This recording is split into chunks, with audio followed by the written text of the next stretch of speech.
Laba mama wange juzi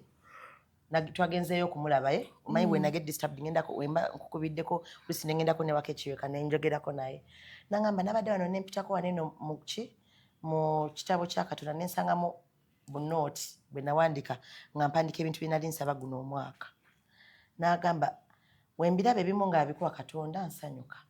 wembiraba ebimu nga tabikuwadde nga nzireyo nga mugamba naye kakati kikyotegeeza kubanga omwana yakusaba dda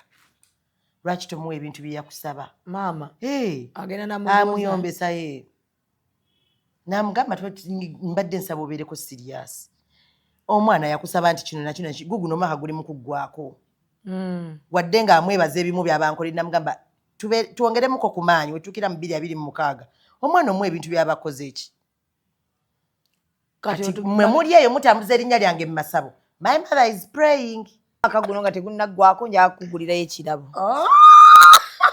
yakugula olugwenga lwa bbeeyi naye nga luwanvu sina buzibu ku ngoye nno empanvu kati nno kwesiva simanyi nno lwaki nkulaba nonyumira nempula okufa naye waliwo akyannemye wayambala empale empanvu nga yesiba bandana ku mabeere amanyi no bakwasaako mbu yesi private party y'ebbeere nja kumukuba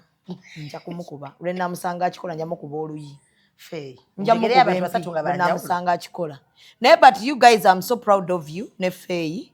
mbalaba omwaka tuguyiseemu omwaka muguyiseemu nga tweriddemu nkwe nakyagadde ekyo nakyabye naye nte nkimanyi you are fake friends by the way that we are proud when is our anniversary first right March 7th lwe mweraba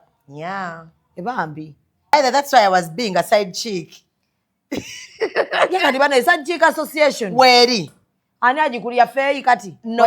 kati Faye are reporting na authority ebera side chick kati labayo mi we nali nkola association eyo sagikola ntino nali njikola nti inze oba Luganda has gone sagitekawo with a motive of driving people away from marriage or anything. No, I just wanted people to know about side chick in pisa. That is one. And actually, I wanted people to know, ain't you can